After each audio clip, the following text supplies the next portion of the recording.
Hello friends, welcome back to my channel. എല്ലാവരും സുഖമായിട്ടിരിക്കുന്നു. ഞാനിവിടെ സുഖമായിട്ടിരിക്കുന്നു. ഇന്ന് വന്നിരിക്കുന്നത് നല്ലൊരു ടീ കേക്കിൻ്റെ റെസിപ്പിയാണ് കാണിച്ചു തരുന്നത്. അതിനു മുൻപായിട്ട് എൻ്റെ വീഡിയോയിലേക്ക് എല്ലാവർക്കും സ്വാഗതം. ഇതുവരെ സബ്സ്ക്രൈബ് ചെയ്യാത്ത ആരെങ്കിലും ഉണ്ടെങ്കിൽ ഒന്ന് സബ്സ്ക്രൈബ് ചെയ്തേക്കണേ. എങ്കിൽ മാത്രമാണ് ഇതേപോലത്തെ ഈസി റെസിപ്പീസൊക്കെ ഇടുമ്പോഴത്തേക്കും പെട്ടെന്ന് നിങ്ങൾക്ക് നോട്ടിഫിക്കേഷനായിട്ട് കിട്ടുള്ളൂ. നല്ല പഞ്ഞി പോലത്തെ നല്ല സോഫ്റ്റ് സ്പോഞ്ചി ആയിട്ടുള്ള കേക്കാണ്. എങ്ങനെയാണെന്ന് നോക്കിയാലോ. ഒരു കപ്പ് മൈദയാണ് എടുത്തിരിക്കുന്നത്. ആ കപ്പിൽ നല്ല കറക്റ്റായിട്ട് എടുക്കണം. പിന്നെ 1 ടീസ്പൂൺ ബേക്കിംഗ് പൗഡറും അതുപോലെ 1/2 ടീസ്പൂൺ ബേക്കിംഗ് സോഡയും 1/4 ടീസ്പൂൺ ഉപ്പുമാണ് എടുത്തിരിക്കുന്നത്. നന്നായിട്ടൊന്ന് മിക്സ് ചെയ്യണം. നിങ്ങളുടെ കയ്യിൽ സ്ട്രെയിനർ ഉണ്ടെങ്കിൽ ഒന്ന് അതിലേക്ക് ഇട്ടിട്ട് 2 പ്രാവശ്യം അങ്ങോട്ടും ഇങ്ങോട്ടും മാറ്റി ഒന്ന് അരിച്ചെടുക്കുകയാണെങ്കിൽ നല്ല ഫൈനായിട്ട് തന്നെ കിട്ടും. ഇനി 1 കപ്പ് പഞ്ചസാര എടുത്തിട്ടുണ്ട്. നമ്മൾ പൗഡർ ഷുഗറായിട്ടാണ് എടുക്കുന്നത്. അത് നന്നായിട്ടൊന്ന് മിക്സിയിലിട്ടൊന്ന് പൊടിച്ചെടുത്താൽ മതിയാകും. ആ മിക്സിയിലിട്ട് പൊടിക്കുന്ന സമയത്ത് ഒരു 4 നമ്മൾ കറയാമ്പൂ ഉണ്ടല്ലോ, ആ കറയാമ്പൂവും കൂടി ഇട്ടിട്ട് നന്നായിട്ടൊന്ന് പൊടിച്ചെടുക്കണം. നല്ലൊരു സ്മെല്ലൊക്കെയാണ് കേട്ടോ ഈ കറയാമ്പൂ ഇട്ടിട്ട് പഞ്ചസാര പൊടിച്ചെടുക്കുമ്പോഴത്തേക്കും. പിന്നെ എപ്പോഴും നമ്മൾ കേക്കൊക്കെ ഉണ്ടാക്കുമ്പോഴത്തേക്ക് ശ്രദ്ധിക്കേണ്ടത് മെഷർമെൻറ്റ് നല്ല കറക്റ്റ് ആയിരിക്കണം.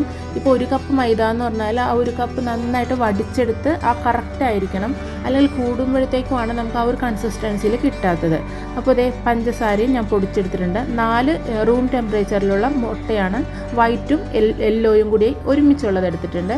ആ 4 എണ്ണവും അതിലേക്ക് 1 ടേബിൾ സ്പൂൺ വാനില എസൻസും കൂടി ഇട്ടിട്ടുണ്ട്. വാനില എസൻസ് ഇല്ലെങ്കിൽ 2-3 ഏലക്ക ഇട്ടിട്ടാണെങ്കിലും ഒന്ന് നന്നായിട്ട് മിക്സിയിലിട്ട് ബ്ലെൻഡ് ചെയ്തെടുത്താൽ മതിയാകും. പിന്നെ അതിലേക്ക് നമ്മൾ ഇട്ട് കൊടുത്തിരുന്ന പൗഡർ ഷുഗറിലേക്ക് ആ പഞ്ചസാര പൊടിയും കൂടി ഇട്ടിട്ട് നന്നായിട്ട് ഒന്നും കൂടി ബ്ലെൻഡ് ചെയ്തെടുക്കണം. അതിനുശേഷം നമ്മൾ ചെയ്യുന്നത്, ഞാനിവിടെ ഒഴിച്ചു കൊടുക്കുന്നത് സൺഫ്ലവർ ഓയിലാണ്. ഒരു 1/2 കപ്പ് ഉണ്ട്. അല്ലെങ്കിൽ നിങ്ങൾ മെൽറ്റഡ് ബട്ടർ ആണെങ്കിലും അൺസോൾട്ടഡ് ആയിട്ടുള്ള ബട്ടർ ആണെങ്കിലും ചേർത്ത് കൊടുത്താൽ മതിയാകും. അതും കൂടിയിട്ട് ജസ്റ്റ് ഒന്ന് ബ്ലെൻഡ് ചെയ്ത്, ഇത്രയുമാണ് നമ്മൾ ബ്ലെൻഡ് ചെയ്തെടുക്കുന്നത്. അതിനുശേഷം ഈ ഒരു ബാറ്ററിലേക്കാണ് നമ്മൾ മൈദമാവിട്ട് നന്നായിട്ടൊന്ന് മിക്സ് ചെയ്തെടുക്കുന്നത്. ഞാനിവിടെ എടുത്തിരിക്കുന്നത് മാംഗോ ആണ്. 2 നല്ല പഴുത്ത മാങ്ങ നന്നായിട്ട് കട്ട് ചെയ്ത് നന്നായിട്ടൊന്ന് മിക്സിയിലിട്ട് ബ്ലെൻഡ് ചെയ്തെടുത്തിട്ടുണ്ട്. ഞാനിവിടെ മാംഗോ കേക്കല്ലേ ഉണ്ടാക്കിയത്. നിങ്ങൾക്ക് വേണമെങ്കിൽ ഈ ഒരു സമയത്ത് റോബസ്റ്റ പഴം കയ്യിലുണ്ടെങ്കിൽ ചിങ്ങമ്പഴമൊക്കെ എന്ന് പറയൂലേ, അതാണെങ്കിലും നന്നായിട്ടൊന്ന് അരച്ച് ചേർത്താൽ മതിയാകും. കൂടുതൽ എനിക്ക് ഇഷ്ടം പഴം വെച്ചുണ്ടാക്കുന്ന കേക്ക് തന്നെയാണ് കേട്ടോ, മാംഗോ കേക്കിനേലും കൂടുതൽ ഇഷ്ടം. അപ്പോൾ അത് നന്നായിട്ട് ഒട്ടും തന്നെ വെള്ളമൊന്നും ഒഴിക്കാതെ പൾപ്പ് പോലെ നന്നായിട്ടൊന്ന് മിക്സിയിലേക്ക് അരച്ചെടുത്തിട്ടുണ്ട്. ഇനി നമുക്ക് വേറൊരു ബൗൾ എടുത്തിട്ട് നമ്മൾ നേരത്തെ മിക്സിയുടെ ജാറിൽ അരച്ചെടുത്ത ആ ഒരു ബാറ്റർ ഒഴിച്ചു കൊടുത്തതിന് ശേഷം മൈദ 1 കപ്പ് മൈദ മാവ് ഒരുമിച്ച് ചേർക്കരുത്. 3 ബാച്ചായിട്ട് ഇട്ട് വേണം നമ്മൾ മിക്സ് ചെയ്തെടുക്കാൻ.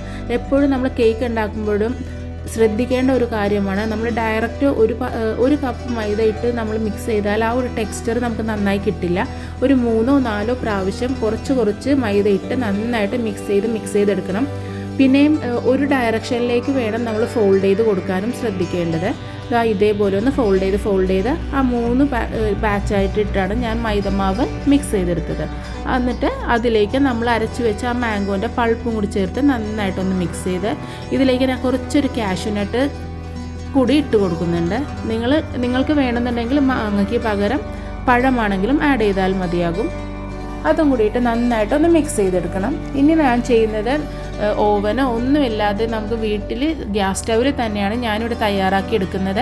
ഓവനിൽ വേണമെങ്കിൽ ഓവനിൽ വെച്ച് ബേക്ക് ചെയ്യാം. അതുപോലെ ഓവൻ ഇല്ലാത്തവർക്ക് നമുക്ക് ഇതേപോലെ ചെയ്തെടുക്കാനും ഈസിയാണ്. അടിയിൽ ഒരു വലിയൊരു പാത്രത്തിലേക്ക് ഇതിൻ്റെ ഒരു റിങ് ഇറക്കി വെച്ചിട്ട് അതിലേക്ക് നമ്മൾ കേക്ക് ഉണ്ടാക്കുന്ന ആ ഒരു ട്രേയും കൂടി ഒഴിച്ച് വെച്ച് ഒരു സ്ലോ ടു മീഡിയം ഫ്ലെയിമിൽ ഒരു 60 മിനിറ്റ് 1 മണിക്കൂർ നമുക്ക് ബേക്ക് ചെയ്തെടുത്താൽ, ഇതേപോലെ ചെയ്തെടുത്താൽ നല്ല പെർഫെക്റ്റ് ആയിട്ടുള്ള ബനാന അല്ലെങ്കിൽ മാംഗോ കേക്ക് നമുക്ക് തയ്യാറാക്കിയെടുക്കാം. അത് നന്നായി ചൂടാറിയതിന് ശേഷം മാത്രമേ ഡിമോൾഡ് ചെയ്തിട്ട് നന്നായിട്ട് കട്ട് ചെയ്തെടുക്കാൻ പറ്റുള്ളൂ. നല്ല ഫ്ലഫിയും നല്ല സോഫ്റ്റും നല്ല ടേസ്റ്റി ആയിട്ടുള്ള ഒരു ടീ കേക്കിൻ്റെ റെസിപ്പിയാണ്. അപ്പോൾ എല്ലാവരും ഒന്ന് മസ്റ്റായിട്ട് വീട്ടിലുണ്ടാക്കി നോക്കണം. മക്കളൊക്കെ സ്കൂളിൽ നിന്ന് വരുമ്പോഴും അല്ലെങ്കിൽ ഈ സ്നാക്കായിട്ട് കൊടുത്തു വിടാൻ പറ്റിയ നല്ലൊരു ഹെൽത്തി ആയിട്ടുള്ള വീട്ടിൽ തന്നെ ഉണ്ടാക്കാൻ പറ്റിയ നല്ലൊരു കേക്കിൻ്റെ റെസിപ്പിയാണ്. എല്ലാവരും ഉണ്ടാക്കി നോക്കിയിട്ട് അഭിപ്രായം അറിയിക്കണം. അടുത്ത വീഡിയോയിലൂടെ കാണുന്നത് വരെ thanks for watching. Love you all.